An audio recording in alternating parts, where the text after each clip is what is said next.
The Pacific is an unbelievably vast region with thousands of islands containing untold numbers of cultural and historic treasures.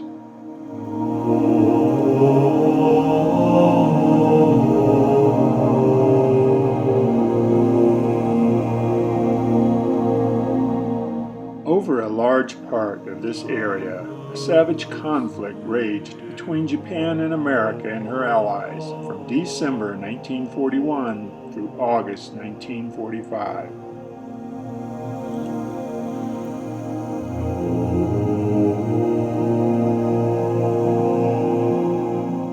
Many islands are still littered with ghostly reminders from the bloody fighting which occurred here during World War II.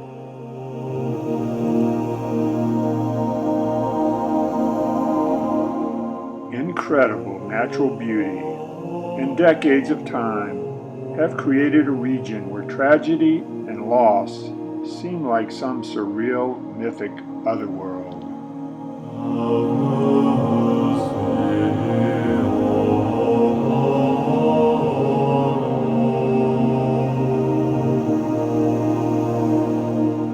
The mighty rusting weapons of war have become impressive, iconic monuments to all those who suffered and to all those who made the ultimate sacrifice.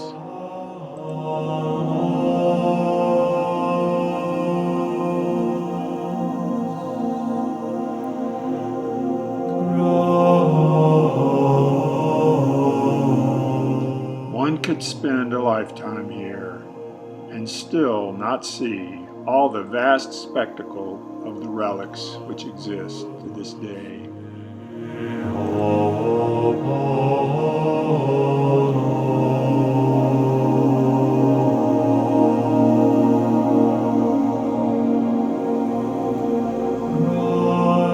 On increasingly rare occasions now, veterans return to face profound memories of their part in this great conflict.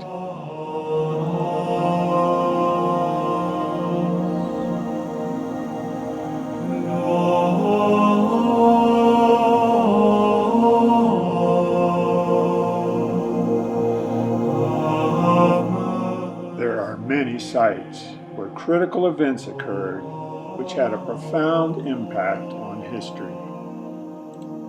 Plum Pudding Island, where John F. Kennedy swam ashore with surviving crew members of PT-109 after being rammed by a Japanese destroyer.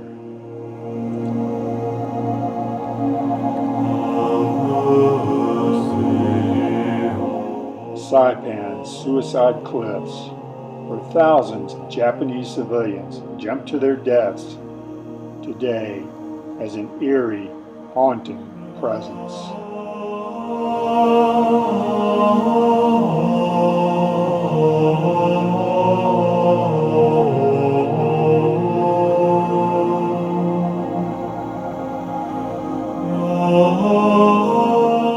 The black sands of Iwo Jima hide the reminders of the vicious fighting which took place here.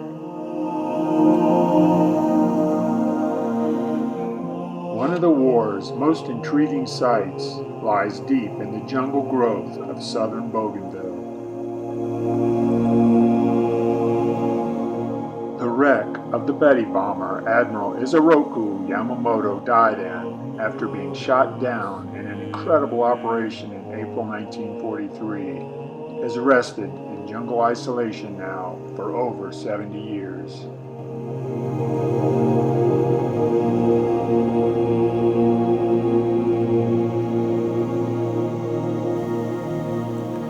The hike to this remarkable site would result in the discovery of a gold tooth buried in the mud, which could alter the story behind one of the most important episodes of the Pacific War. The idea for the expedition had begun over a year earlier.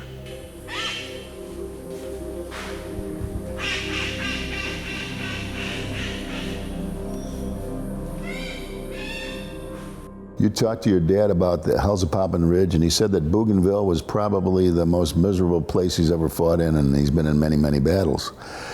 And he said that that was the worst one, and that Hellzapoppin Ridge was a tough battle. And I says, Dave, we should go there one day. Do you recall that? I actually do. I can actually hear your voice. Sitting at my desk, I talked to Dad. He was still alive. It was probably the fall of 2014. And I talked to him about Bougainville, and I called to talk to you about it because you brought it up. And we talked, and I was looking it up on the internet, and it said that the State Department forbid anyone from going there. And I told you that, and you go, Dave, I'd really like to go there. That was the last battlefield that we hadn't been to, that Dad had fought at. And I called you, and I told you that, and you go, Dave, we can get there. We can get it done.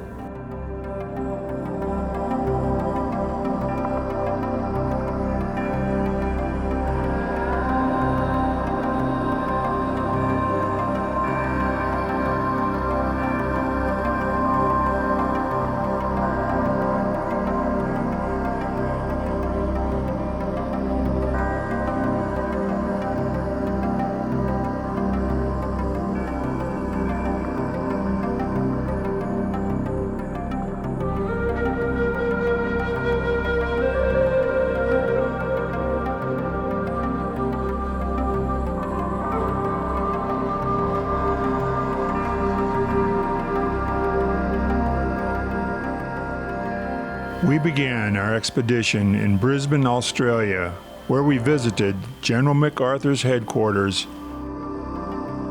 and also the World War II Australian corvette Diamantina.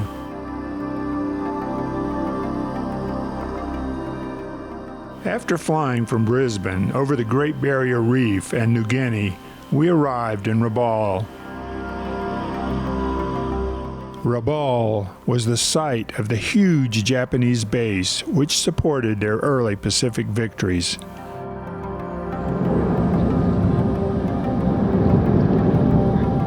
Rabaul's vast Simpson Harbor is dominated by active volcanoes which provide a stunning spectacle at times. Allies bombed Rabaul relentlessly, and today evidence of the destruction is everywhere. We're heading in to see some Japanese gun positions at Sulphur Creek here on Rabaul, and you can see we're on a bit of a jungle trek. These huge guns were typical of World War II Japanese coastal defense anti-aircraft batteries. A vast collection of Japanese World War II equipment at the Kokopo War Museum is today extremely impressive.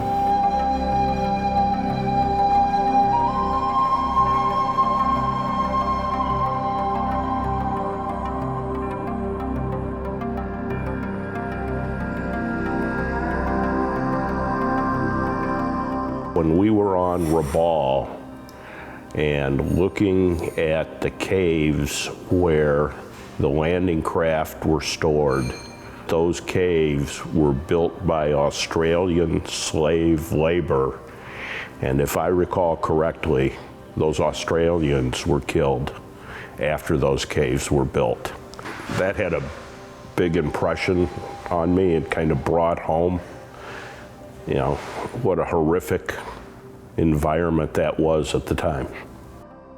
Later, we examined the wreck of the Komaki Maru shown in these World War II archival photos. It was hit by Allied bombers and exploded, destroying a large part of the Japanese waterfront.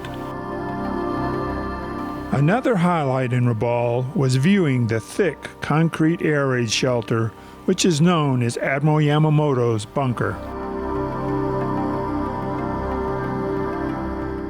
Historic Lakunai Airfield was where Admiral Yamamoto departed on his doomed flight to Bougainville. It's an incredible experience to be here on the runway where Admiral Yamamoto took off on his fateful flight down to Bougainville, and when he took off here he had less than 2 hours to live. After an eventful day of exploration, we head out to our beautiful ship Surrey, which would carry us on our memorable journey of exploration. Hey Tim, when you guys got done with SEAL operations, did they give you drinks? Well, we did leave a beautiful boat. with luxury treatment and service and great food and comfort. Woke up this morning with a wine glass in my hand. What wine? Whose wine? Where the hell did I dine? Must have been a dream. I can't believe where I've been. Come on, let's do it again. Do you feel like I do? That's all I got. Upping anchor, we sail out of historic Simpson Harbor as a gorgeous sunset bids us farewell on our way to our next destination, Nissan Island.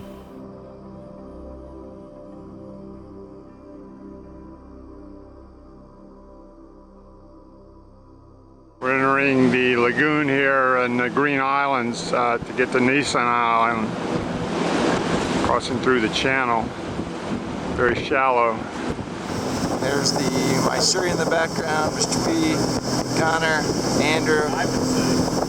It's kind of picturesque. Hard to believe we're here. Australia and New Zealand troops actually fought here. Charles Lindbergh, Kennedy, and Nixon were here. We're just landing on Nissan Island over the invasion beaches here.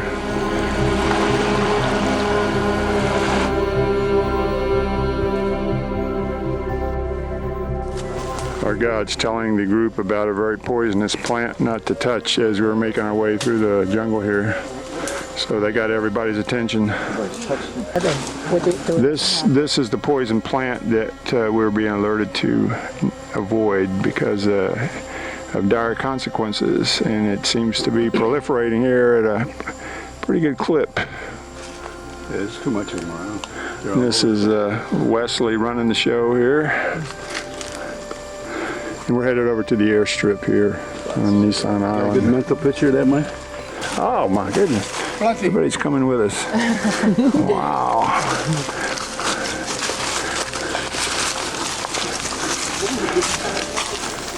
This is the runway World War II bombers would have taken off from.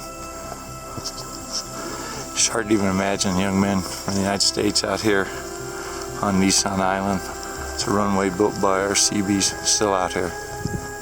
Heading into the village, we encounter delightful locals gathered in the huge concrete water cistern built during the war, which legend has it that Richard Nixon had built as a swimming pool. He has a full Coca-Cola bottle. Yeah. Wow. That Coca-Cola bottle would have been here for the last 70 plus years. And you guys kept it. Amazing. One little boy with one little basket, two little fish with 5 little bread. One little boy with one little basket. After an intriguing visit to Nissan Island, we have to depart in order to catch the high tide, which will enable us to clear the shallow passage to the open sea. As we sail out late in the day, everyone is informed that we will be arriving at dawn off the Bougainville landing beaches where David's dad landed in 1943.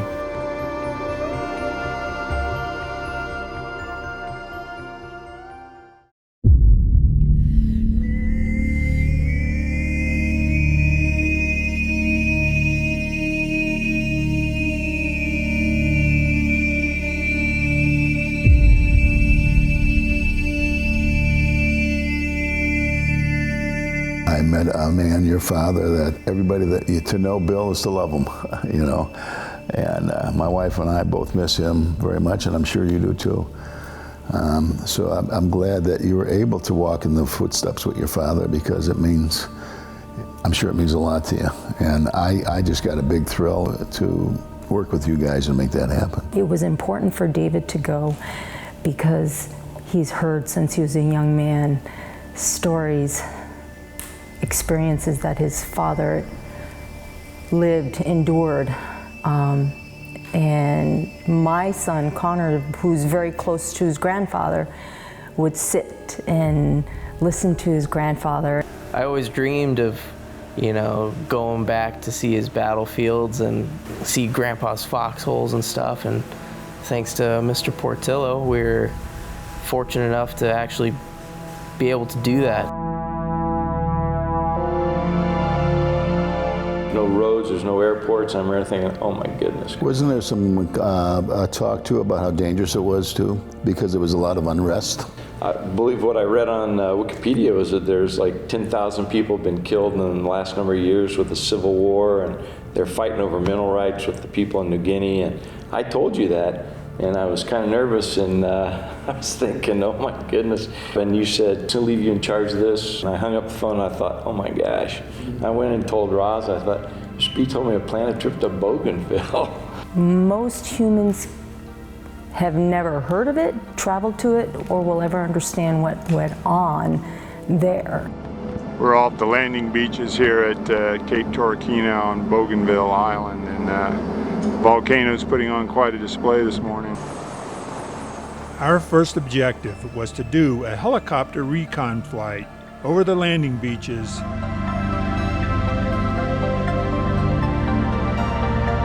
up the Piva Trail to the Halsa-Papan Ridge area to check out the regions we hope to explore. Mr. P tells me to plan this trip to Bougainville. I was a little concerned about our safety. State Department wouldn't let anybody into this country because of the war. So Dave was talking to me one day on the phone, and he mentioned about this trip he was going to take. And so I did a little bit of research. I looked at places like the CIA fact book and other things. And I called Dave back and I said, hey, do you know where you're going? And you know what the situation really is over there? He looks it up and he goes, Dave, this is a bad place. You guys shouldn't go there. I was like, oh no. And he worked on it and we talked. I brought it up to Mr. P. And he's like, well, hey, I got a really good idea. Why don't you come with us? And I was like, are you serious?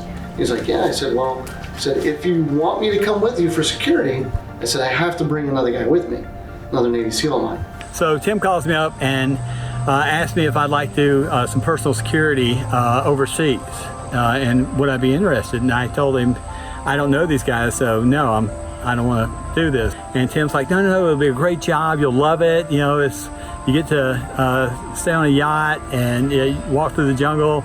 The other SEAL, Barry Lake, was Tim's friend, had been his supervisor at times, and Tim had told me he thought Barry should go along because he had jungle training and a big fella, and he said they needed two of them to do this safely at the minimum. And because I've also got a background of teaching jungle warfare, you know, he said I'd be a perfect fit for it. And I'm like, no, Tim, you know, if they don't know me, we're gonna have issues. I'm gonna say something and somebody's gonna get upset, and you know, I'll just be kidding around and they'll get pissed off and it'll be ugly. And he goes, no, it's a great job, you'll love it. I go, I tell you what, if you go, I'll go, but I'm not going by myself. They were killing a lot of people, you know, before we even got there. And, you know, that had quieted down somewhat, and that's, you know, why we were allowed to go. But still, they were still having issues even then. So it was a good thing to have that security mindset going with it. After our early morning recon mission, our group was flown ashore to explore the beach where David's father landed. Emotions ran high as we all stood reverently on the beach where David's father and his 3rd Marine Division brothers landed on November 1st, 1943. David was holding up a picture. It was a black and white photo of Bill Faulkner, and we were standing on a beach that perhaps he was walking about the same age as Connor. And then my mind just went, as a mom, how many brothers, sons died on this beach and never made it home, whereas my father-in-law was lucky enough, and I say lucky because he would tell stories and he would end with, I don't know how I made it out alive. The haunting sands today are peaceful, but hide secret, untold moments of tragedy and suffering.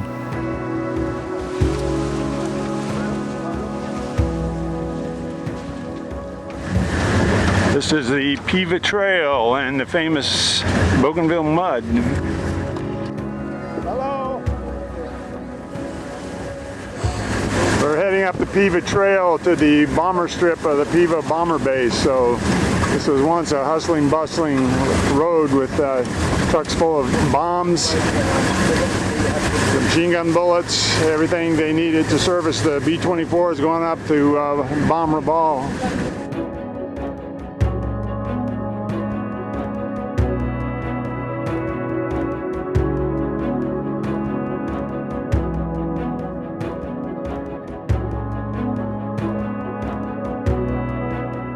This is the end of the bomber strip right here, which would have been probably about an 8,000-foot runway.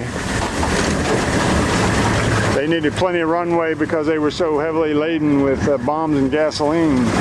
So we're looking right down the length of the runway here. This is it. This is what it looks like 70-some years later.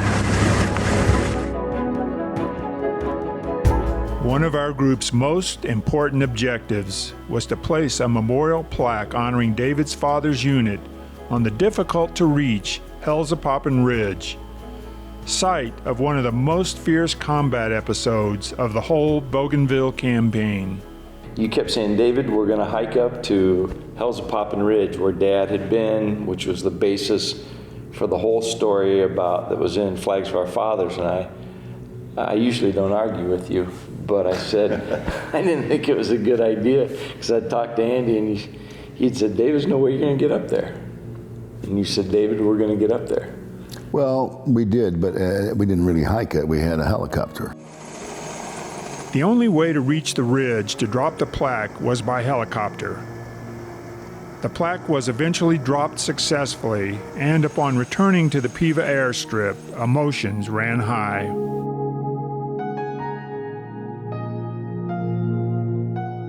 The artist Tom Lee's famous painting of the 1,000-yard stare could easily have been a representation for the Bougainville nightmare. The vicious combat on Bougainville was some of the most horrendous in the Pacific War. The Japanese were a determined, resourceful opponent who followed the Bushido code of fighting to the death and never surrendering. The archives are full of images which show the suffering and misery of that brutal campaign.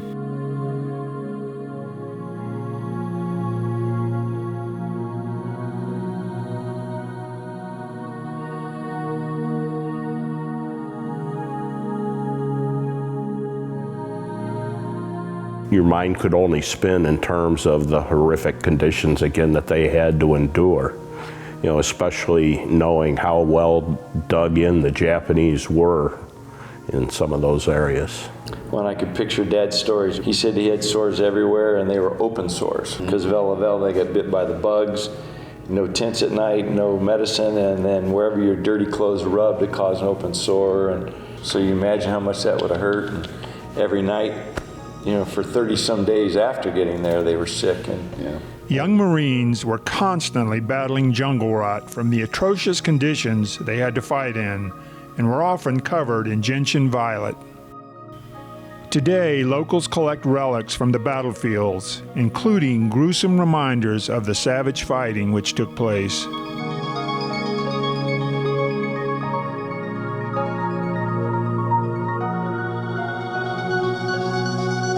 On our way back to the ship, we visit a village where locals share their World War II relics with us. This is the Piva Trail, and we are navigating, heading back to the ship.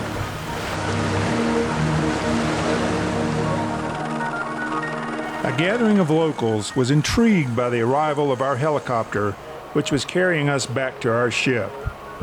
Another sumptuous meal awaited us on our arrival. Ready? Yep.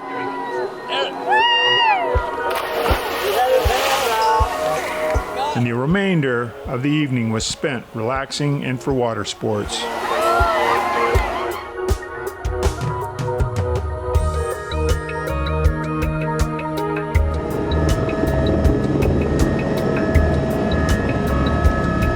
Next day, our adventures continued with an early morning flight to view the active Mount Bagna volcano and the surrounding landscape.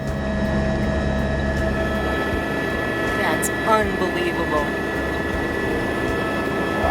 many people get this close, do they? No. This volcano dominated the Cape Turriquino battlefield area.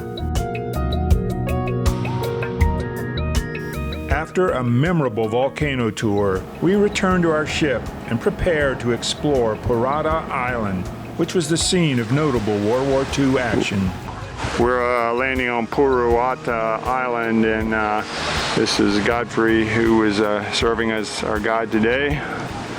And he's been telling me about the history of the island and other information. So we're looking forward to a nice hike through the jungle here to see some old U.S. ruins.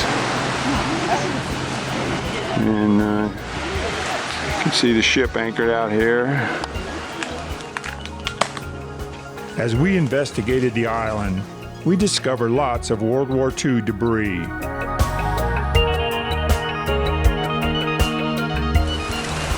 There are intrepid jungle stompers here, and we've just come up on this quite surprising gargantuous American boiler out here in the middle of the jungle. It's a whopper. One discovery was a huge boiler which powered the impressive sawmill that the Americans built to supply lumber for the U.S. bases on Bougainville. We just came out of the jungle here on Parada Island, and we're back on the beach now. We've just discovered a big scattering of 50 caliber and 30 caliber ammunition, and everybody's going crazy finding shell casings and so forth. So a lot of happy campers here. We're gonna go back with some nice souvenirs. As a gentle rain falls, we trek back to board the ship and prepare for our overnight cruise down to southern Bougainville for our expedition to Admiral Yamamoto's crash site near Buin.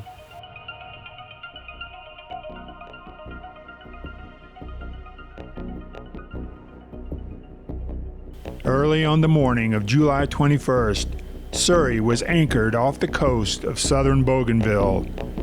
Everyone is excited at the prospect of finally getting to see the wreck of Admiral Isoroku Yamamoto's crashed Betty bomber, which has lain in the dense jungle for over 70 years. His death was a remarkable story of U.S. intelligence code-breaking and an unbelievable top-secret shoot-down mission by P-38 fighters from Guadalcanal.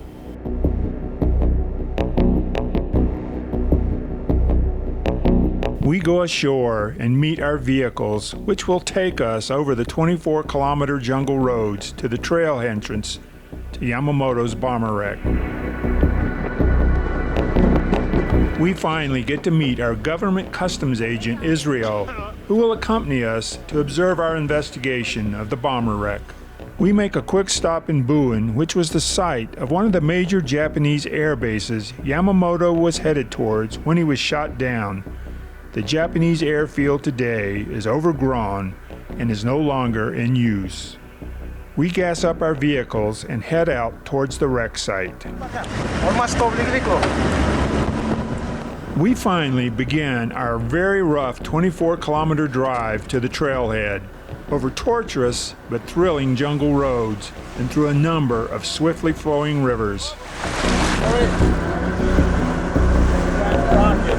Our trek just to get there on the rough jungle roads, you know, our seatbelt was just holding on tight to the 2x4s that they made for seats. They were just sitting in the back of the pickup truck. They'd hit a bump and the 2x4s would come off the back of the pickup truck. It was kind of unnerving. And then when we were crossing some of the rivers, the wider ones that had a little bit of a current to them, you could actually feel the back end of the pickup truck starting to come out from underneath. Now, I was thinking, well, if we roll, I guess I better start swimming.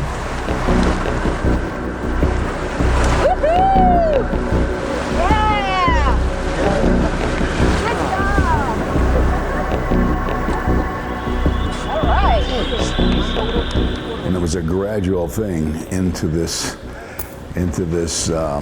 experience, which was probably the toughest experience I've ever had, from the Jeep trip through the rivers and through the creeks.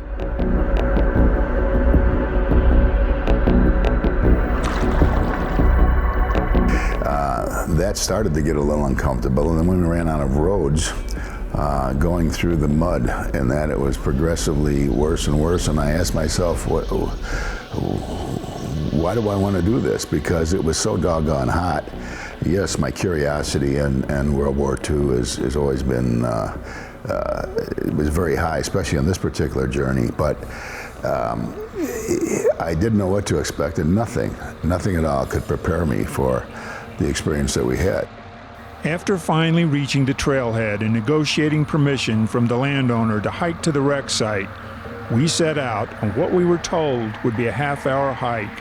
One of the locals who would accompany us informed me that I'll be watching you, big man. Our trek started out with everyone in good spirits, expecting what we were told would be an easy trek. Turn around, Barry. Huh? Get a face shot there. You and your tribe there.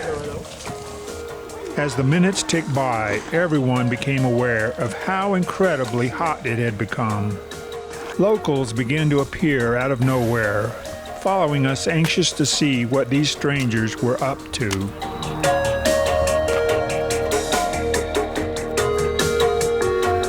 Soon, our narrow jungle path turned into knee-deep mud, which wore you out just making your way through it.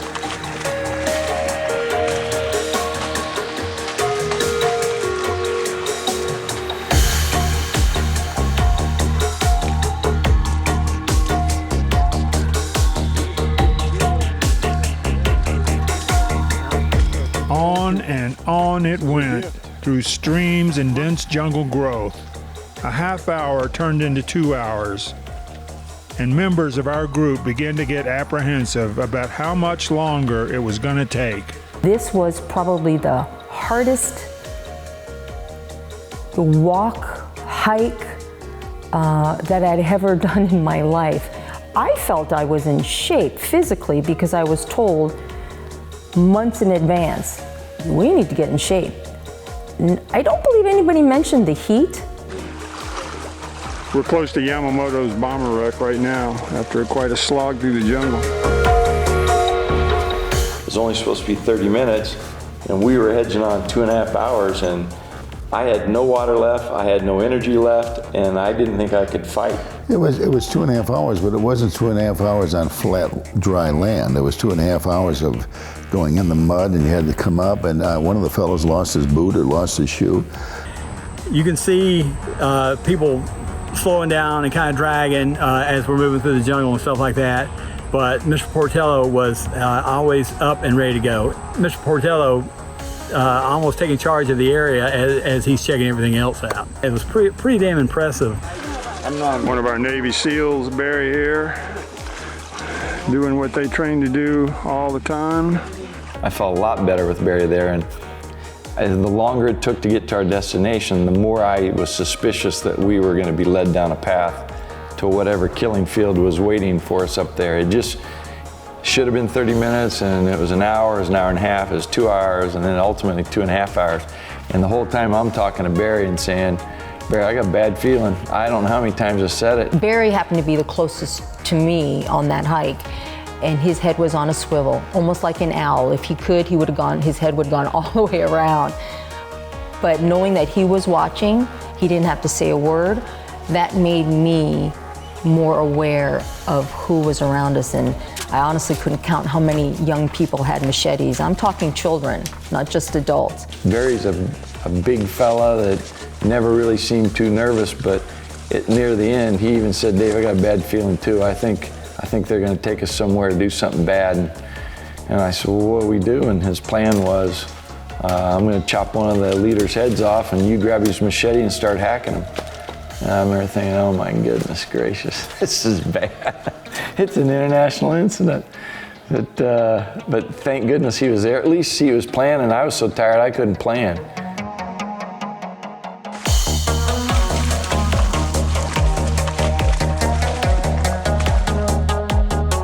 Another thing that alarmed me was not only the look on the natives' faces and their eyes, but the machetes that they had in their hand, and then they chew what they call a betel nut, which is a stimulant. And every time they open their mouth, it looked like blood was coming from their teeth and their mouth, which added to the the frightful situation, because they were looking at us smiling and they had these machetes, and I don't know if they were smiling, but their mouths were open and it looked like their mouths were full of blood, and as they were handling the machetes. When you see people you don't know around you, just watch their body language and everything else. We had just a group of natives just following us out there, and it was almost like a parade. And almost every one of them, to that person, man, woman, and child, was carrying a machete. You couldn't help but think, you know, are we in deep trouble here at some point?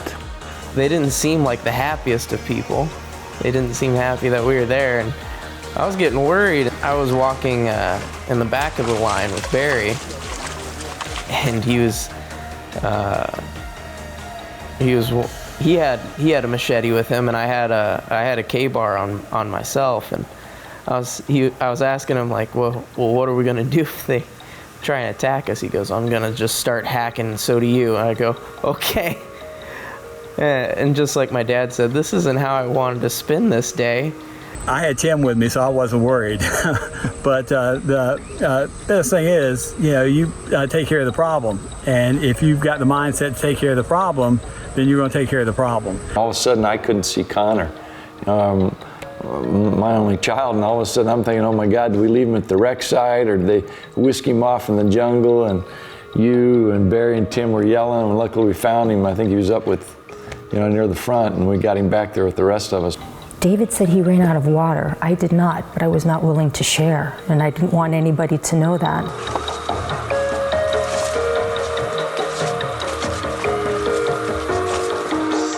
We are at Admiral Yamamoto's Betty bomber that was downed near Boone in southern Bougainville, and we've been slogging through muck to get here, and pretty thrilling to actually be here and associate what historical significance this plane being down had on World War II. We were coming around the bend, and I believe it was coming to the right, and the wreckage was there, and I happened to be near you, and you stopped in your tracks, and I could see pure joy on your face and amazement. And this human has accomplished something he's wanted to do for years. You had camera in hand, and that gave me a sense of accomplishment because we did this. It was also for you too, Andy, even though we were there because of Bill Faulkner initially. But this is something that Andy's been wanting to do.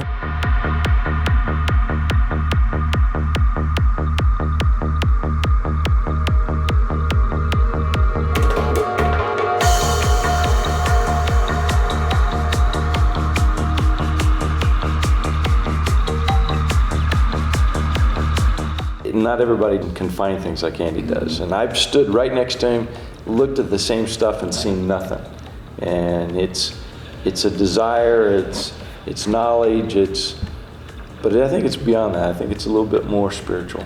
I don't know what it is, but it's something that not everybody has. After examining the interior of the wreck for bullet holes and other details, I crawled out towards Tim and the crowd up front and took several steps. As the mud oozed up around my big foot, my eye caught a flash of light in the mud.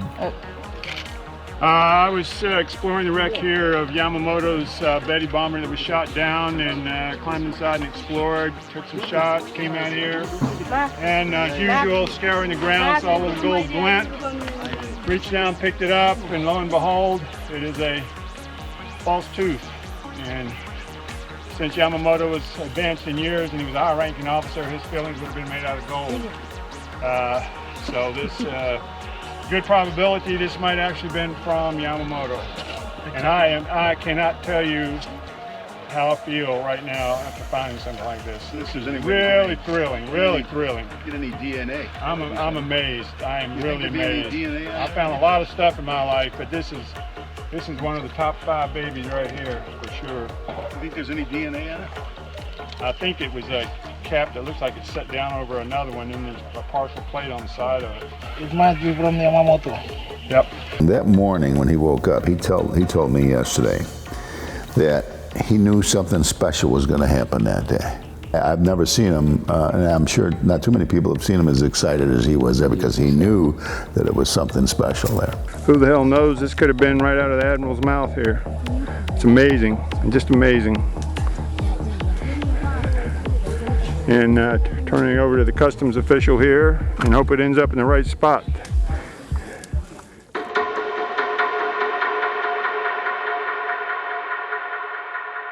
Finding something with potentially that significant of a history attached to it, how can somebody not be excited?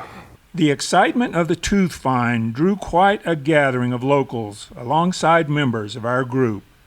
Once everyone realized what the find could possibly mean in terms of World War II history, there was an air of incredible excitement as photos were taken and the tooth find documented.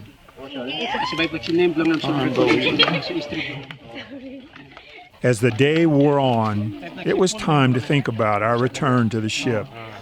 Everyone dreaded slogging back through the mud and heat.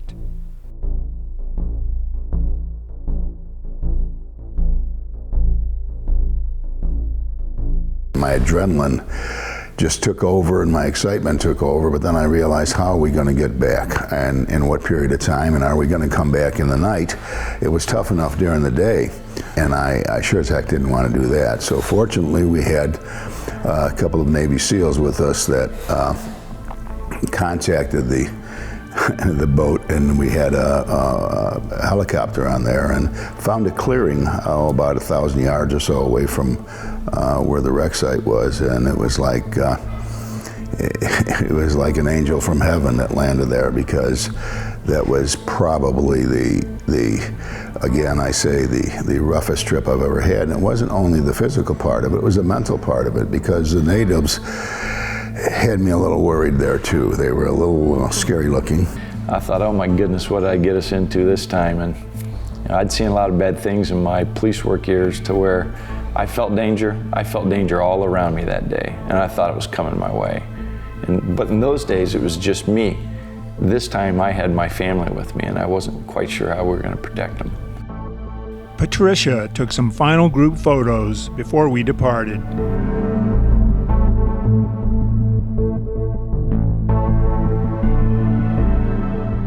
Hey, Timmy, who's on the first run? Yeah, the first run. Who's on the first run? First run is Mr. P, the two ladies. I lingered to spend a few moments with the wreck and take some final photos and let the unforgettable events sink in. Here comes a chopper to pick us up out here in the middle of nowhere near Yamamoto's back it up. Betty bomber wreck. So we don't have to slog through 3 miles back through mud and jungle crap up to our ears.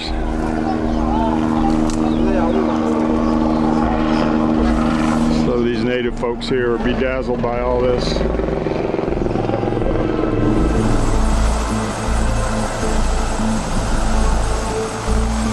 I remember Tim saying, you ready to hike back out? Because I don't think they'll be able to come back and get us. And I was like, well, all right, I guess we can. He goes, it's only us three with the knives, so we're the only ones with weapons, so we're the only ones that are gonna hike out. So I said, okay, this seems wrong, but I'm kind of scared. But yeah, let's do it. It was nice to hear that the helicopter was coming back, and we finally got on the helicopter, and it felt like the last helicopter out of Vietnam.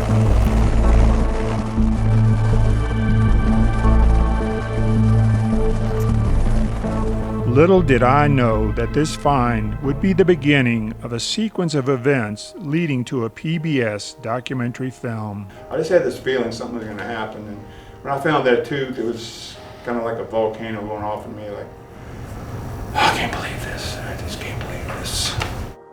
This find would give us the opportunity to visit the Yamamoto Museum in Nagaoka, Japan for research, and to meet and speak with Jintaro Yamamoto, who is Admiral Yamamoto's grandson. A worn-out, dirty group finally made it back to the ship and were hosed down by the crew. They made us take our clothes off and shower before we went in because we stunk so bad and our clothes stunk so bad. And the only guy that liked that was Barry. He stayed out there a very long time naked. You couldn't. It's hard to get that smell out of the boots and the clothes. Yeah, me too. And that's another thing about those warriors and your dad living in that under those conditions with the same clothes on for a month. It's just hard to even imagine. I mean, we went back to a luxury yacht, but I want everybody to know it was really hard on us. But the hike was beyond anything that I'd ever done. And me too. And nothing prepared me for that. And with the heat, the humidity, the bugs. And when I took my clothes off and went in the shower, how did I get all these bites on me? I didn't feel like I got bit, but when we got back to the boat, I pulled my pant legs up and I was like, holy smokes, what happened? And I had bug bites everywhere, and they didn't really hurt. Some others had them, and then some of the bites looked different. It was like a black ring, and inside was pale white with a black dot in the middle, and then they started leaking. And that was a little concerning. Just a little jungle rot. This is jungle rot, the beginning of jungle rot. Those things will get huge, big purple sores. It started on his legs, and that's where I was most concerned, and I tucked my pants into my boots. I didn't want leeches, crawling up to some bad regions. So I did what Barry said, and my father, I guess he didn't really do it. And Barry and I kind of said, I told you so, in a nicer way. And but it was kind of gross when you saw it in person. The pictures didn't do it justice. I got bit all over to the point where we went back through to Australia. I wore pants because I didn't want the customs officials to see my legs and the sores and think they were going to keep me. And as soon as I got back to Phoenix, I went to a dermatologist and my doctor. And the dermatologist, I put a little paper gown on. I'm sitting there. She comes in. She goes, "Oh my God, where have you been?" Yeah. And I told her, and she didn't know where it was. They looked it up on their phone, and she goes, "I got to get somebody else in here to see this." And another guy comes in. They go, "Your skin's starting to break down. This is bad. You'll be hospitalized. It's a point where you're in real trouble." And I went from kind of joking around to all of a sudden I started sweating and getting nervous, and I took 2 or 3 shots, and about a day and a half later I started to improve. I do remember something kind of burning. I swatted my pant legs, but boy, they got me. But in a way, I don't mind it, because I experienced something like those poor sons of guns like my dad and your dad would have had, Andy. So it's all right. They didn't complain. Before dusk, I asked our helicopter pilot to fly a group of us over the old Japanese Buin airstrip up to Mount Laloru and then back down over the jungle terrain Yamamoto would have seen during his final moments. Miraculously, as we pass the very area where his plane was downed, we see a plume of smoke rising from the jungle, much like it would have looked late the day his plane wreckage lay in the jungle still smoldering.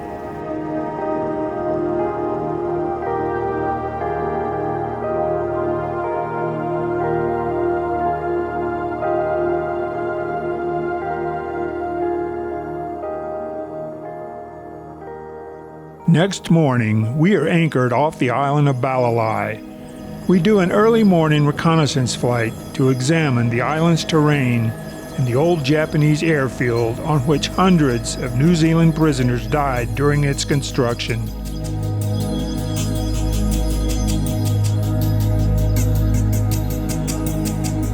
It was one of the bases Yamamoto was scheduled to visit on his fatal battlefront tour. After our early morning scouting mission, we return to the ship, and everyone is flown to the island to view important Japanese aircraft wreckage and World War II equipment. This airfield was once a frontline base housing Japanese Zeros and Betty bombers. I'm amazed to be here. It's a beautiful day, and we're looking forward to a good exploration of the island. We've already spotted some Japanese war wreckage from aircraft from the helicopter. We did a recon this morning, looking down towards the opposite end of the airfield, and of course always keeping in mind all the humanity that once battled here all the lives lost, all the mayhem. Wow. You would have seen revetments, aircraft mechanics, gasoline trucks, each side of the runway here. And as the campaign went on, you would have seen more and more wrecked Japanese aircraft thrown over into the jungle. And then towards the end of the campaign, this would have been completely unusable as far as an air base. We hope to see the wreckage of a Betty bomber like the one Yamamoto was shot down in. Looking at the front end of probably a Japanese refueling truck here, you can see the fenders and the radiator and the rest of the body here. Just amazing.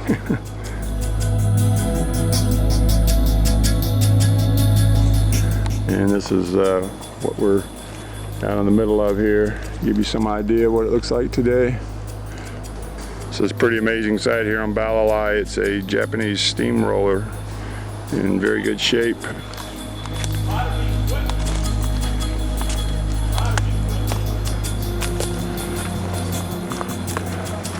Very unique to see these out here. There are actually two of them out here.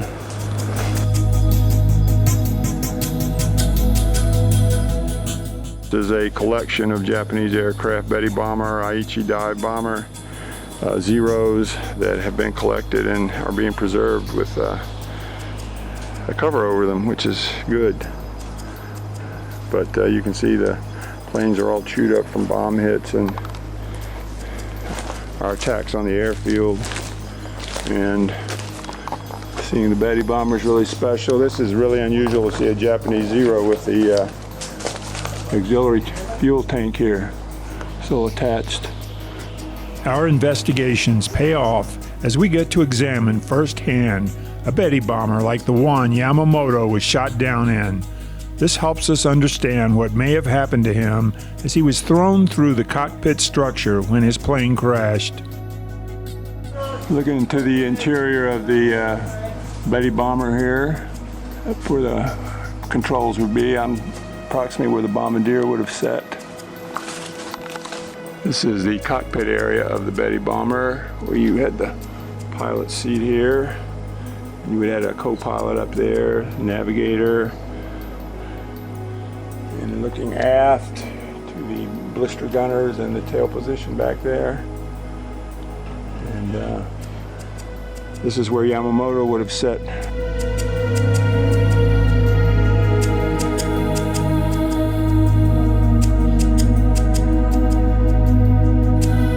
After our fascinating examination of the Betty wreck, we set off to explore more of the island. More Zero wreckage in the jungle here on Bali. You can see the cockpit area and wing spars over here. Coming up on a large Japanese concrete bunker here. And you can see the entrance right here. There's our God Wilson. It's all interconnected with dugout little channels so that they could probably move ammunition and personnel between them without getting the hell bombed out of them. This island was really, really heavily bombed. You can see how this crumbled up here, so it obviously took a pounding.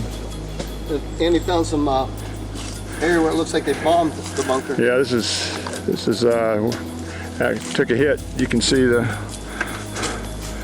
bomb damage, shrapnel. This is a massive 2,000-pound bomb crater here on Bali, and the rainwater's accumulated it into it, and what happens is that the crocodiles make this their home, so it's very dangerous to come out here.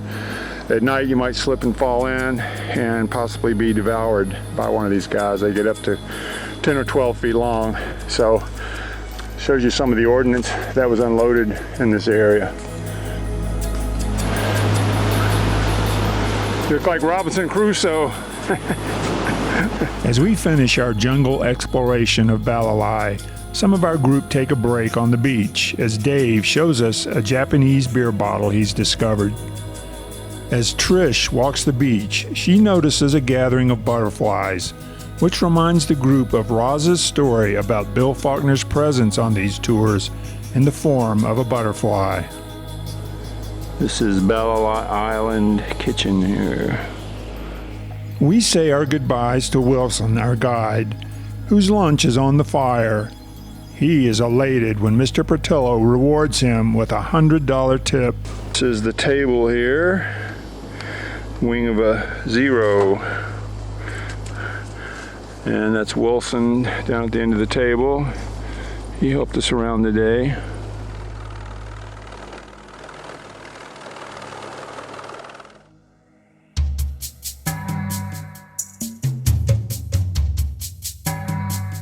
The next islands on our journey of exploration were the Shortland Islands, which played a prominent role for the Japanese forces as a naval anchorage, staging area, and seaplane base.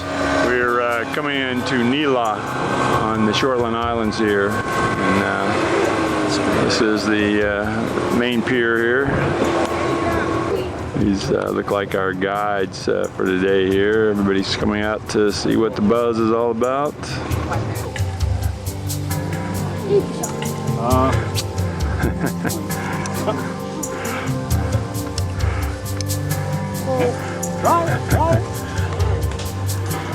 We're heading up into Japanese positions here on Shortland Island, and here we have a Japanese truck. You actually see the front fender and radiator area. One of our guides here, and we're waiting for everybody to catch up. Pretty steep climb for everybody, making their way up an old Japanese road. This is a Japanese mobile radar unit in really remarkable shape up here on the mountaintop in Shortlands above Neela.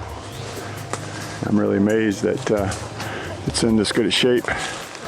Japanese mobile radar unit here that is still operable, and great place for the kids to play.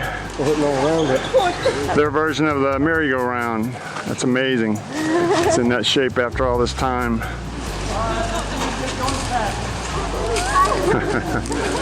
Amazing after all these years. That would still. Looking at a huge bomb crater, probably from a 1,000-pound bomb. Yeah. Monstrous. Japanese coastal defense gun here, and a big bunker on top of the hill here at a pretty amazing site. Here's David Faulkner, and we're exploring this Japanese 3-inch artillery here that has been knocked out by an American bomb hit. You can see the gun mount, and you can see the barrel buried in the side of the emplacement here. So whoever was here left this world in a flash. And this is part of a 4-gun battery up on top of the hill here in the Shortland Islands above Neela. This is his lovely wife, Rosalind, who is making sure that we don't get hurt. We're looking at a gigantic Japanese searchlight here, and it's turned over on its side and obviously been knocked off its mount by a bomb hit. So pretty unusual sight out here.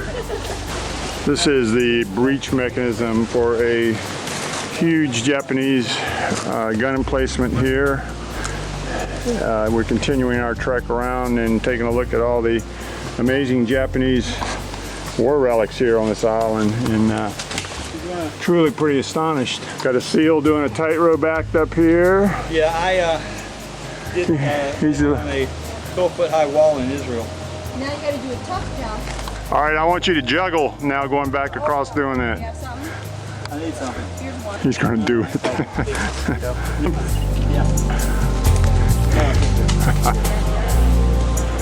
The bar. We're looking at a Japanese, probably officer's motorcycle with a sidecar here that he was whisked around all these positions so he could check out what everybody was doing and make sure that they were servicing these guns properly and everybody was on top of the situation. This is quite an amazing sight. I've never seen one out in the jungle. This is only the second one I've seen, the other one at Rabaul. So, along with all the stuff we've seen today, it's pretty amazing. Very spooky here, this face that emerged from this tree bark. You look like you're in a funeral procession with all those flowers.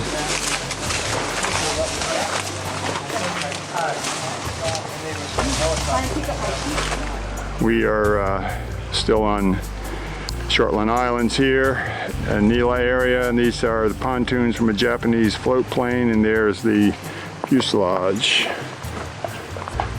And this was a seaplane base, and there are some seaplanes that probably were sunk with strafing right offshore here and about 20 feet of water.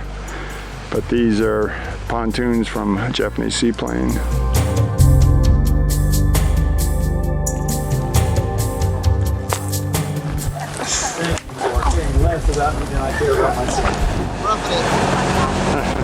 As we head back to the ship, a beautiful rainbow appears to add a spectacular touch to our Shortlands adventure. Some of the afternoon was spent resting up from our trek.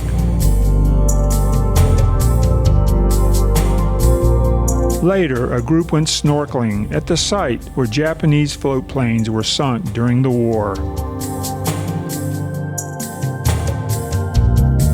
I swam away from the group and found an incredible sight. The wreck of a huge 4-engine Mavis flying boat resting on the bottom, which had been sunk by U.S. aircraft during the war.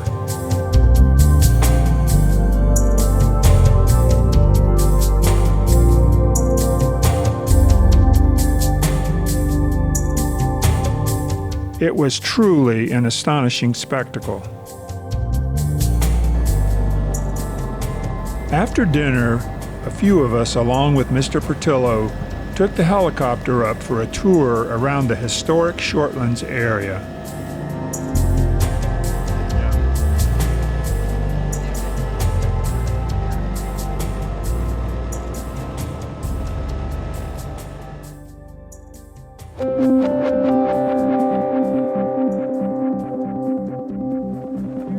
The next morning finds us in the historic Blackett Strait, where John F. Kennedy's PT-109 was cut in half by a Japanese destroyer, and his epic adventure of helping most of his crew to survive took place.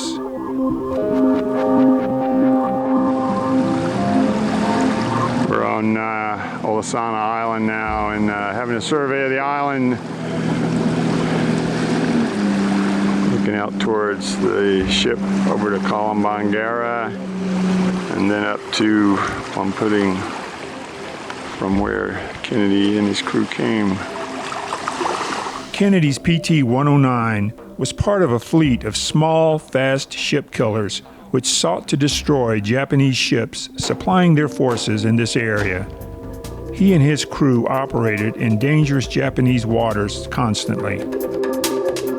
Plum Pudding Island was the island his crew struggled to reach initially. This is the small sand spit that pops up from the reef curving around from Plum Pudding that Kennedy swam, walked, waded across over to Olasana Island here, which we were on earlier this morning, and where the cruise of the PT-109 was eventually rescued from. And off in the distance, you can actually see Rendova, which was where their base was, so they could actually see their base of Rendova down here from the island that they were stranded on. Just a mere, I think, 35 miles away, which must have been kind of maddening for them. Today, fish hawks hover over Plum Pudding Island, the iconic World War II landmark which once sheltered the battered and burnt survivors of PT-109. Although the island sees many tourists, the beaches where Kennedy and his men crawled ashore still resonate with memories of tragedy and triumph. The interior of Plum Pudding Island offered Kennedy's crew very little sustenance, but it did shelter them from nearby Japanese forces.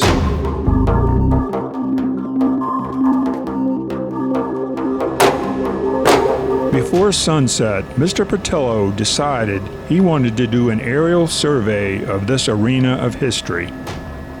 It was decided to have some fun by duplicating a fighter attack on a Japanese position. In this case, a nearby waterfront bar where part of our crew were having drinks.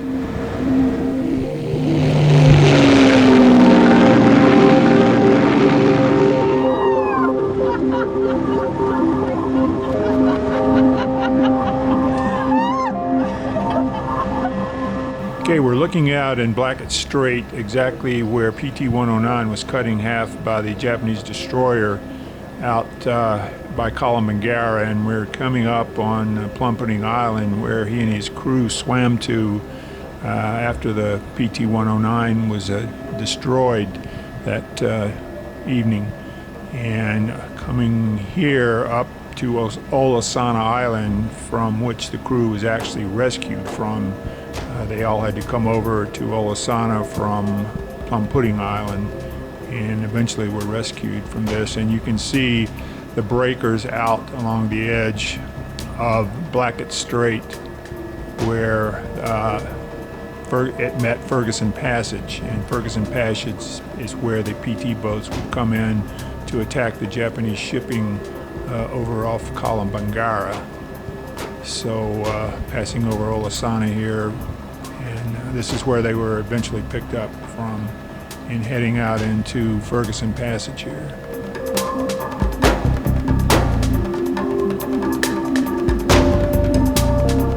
Okay, now we're heading out over Ferguson Passage, and Ferguson Passage is where the PT boats would enter Blackett Strait to attack the shipping that was coming down to supply Kalamangara, and flying right along the shoreline here next to Ferguson Passage.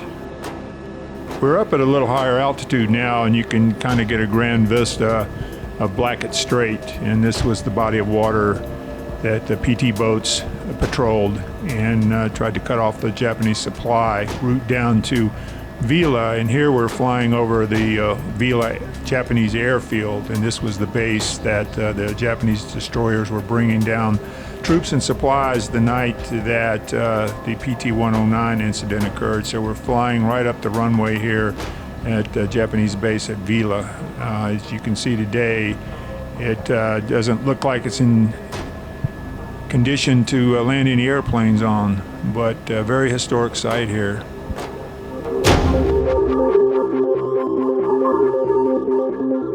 Our flight ends with a memorable photo op of this arena of history.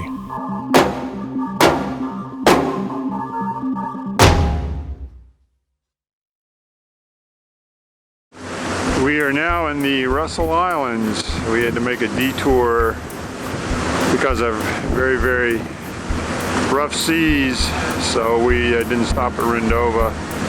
Sailed overnight to get to the Russell Islands here. And coming up on Pavuvu. Beautiful day. Seas have calmed down. Pavuvu on the Russell Islands was the base camp for the legendary 1st Marine Division. Tens of thousands of young Marines trained here for savage conflicts such as Peleliu and Okinawa. Today, only a few foundations and ruins remain of the once bustling camp and its harbor front. A helicopter survey of the islands reveals hundreds of acres of palm plantations, which are today not being maintained. We fly towards the neighboring island of Banika, where the U.S. forces constructed a major airfield from which our fighters and bombers attacked Japanese bases further up the Solomon's chain. Today, this airstrip is still impressive and usable, but seldom sees any air traffic. Our aerial survey takes us over the old U.S. base and hospital facilities which supplied U.S. forces in our fight up the Solomon Chain. As our day in the Russells wore on, we began to prepare for the last evening aboard our wonderful ship Surrey. Here we are in Russell Islands last night. Great Miss trip. you, Andy. Pavuvu. Andy, thanks for a great Miss trip. you, Andy Giles. Oh, I'm with you guys. I'm with you guys always now. Final photos were taken, and everyone began to recall how special our adventures had been. So thank you very much for all your wisdom and perspective and your history.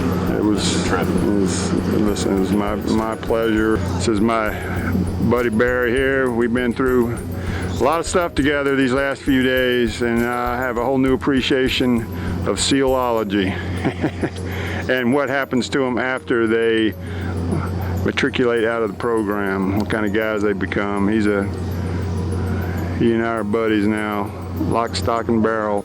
There was also some time for fun and relaxation. This boat has a special attraction. It has a nudist hot tub facility. And these are the guys that run it and take the money. Pay extra money. Yeah. Pay extra to come here. Some of us got to go drive the classic Chris Craft powerboat around the lagoon.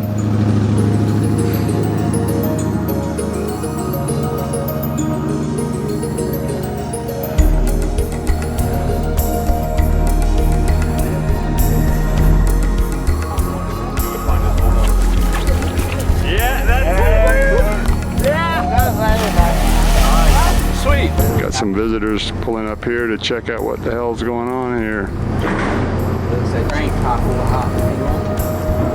Probably wants money. All right, let me know if I need to go to work. A group of locals with a tribal chieftain pulled up to the stern of our ship and began to cause some concern for the crew.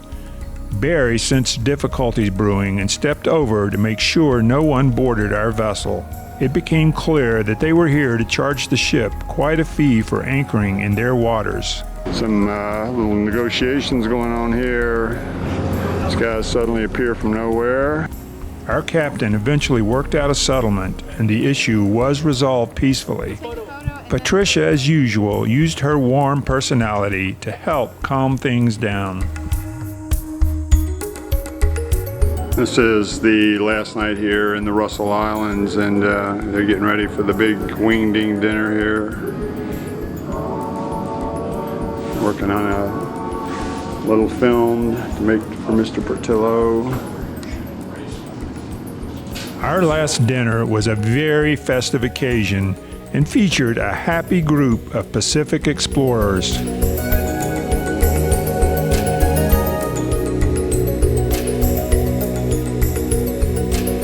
Hey Connor, where are we? Guadalcanal, where your grandfather swam around this boat 73 years ago. And here we are. We're back. Thank you, Mr. P. On our last day, Surrey is anchored off the infamous island of Guadalcanal, close to the wreck of the Kanagawa Maru, which was run aground in the fall of 1942 by the Japanese to facilitate unloading supplies to their struggling forces. David's father enjoyed a swim here after the Bougainville campaign. In memory of his dad, he, Roz, Connor, Trish, and Tim do a snorkel exploration of the wreck.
everyone enjoyed snorkeling the Kanagawa Maru and the memories attached to the wreck.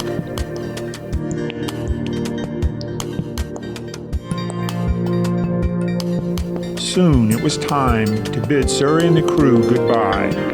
A memorable final group portrait was taken, which will bring back great memories of an incredible adventure for years to come.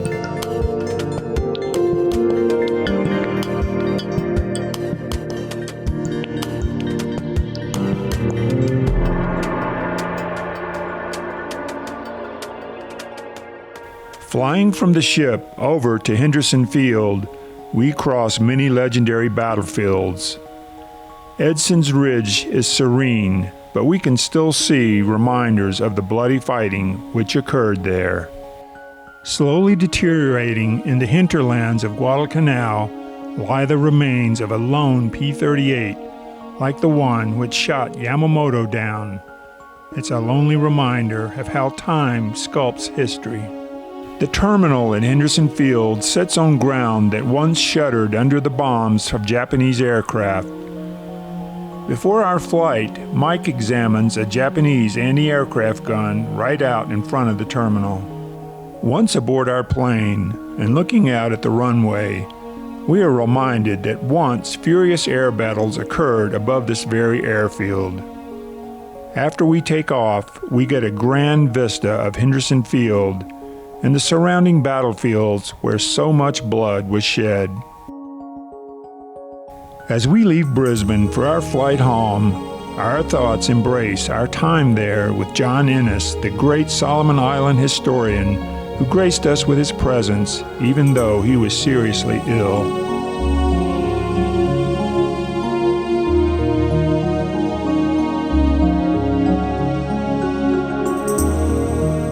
In retrospect, the words emblazoned on the walls of the Punch Bowl War Memorial in Hawaii are a fitting epitaph to all our young warriors who sacrificed so much on the battlefields we had the privilege of exploring.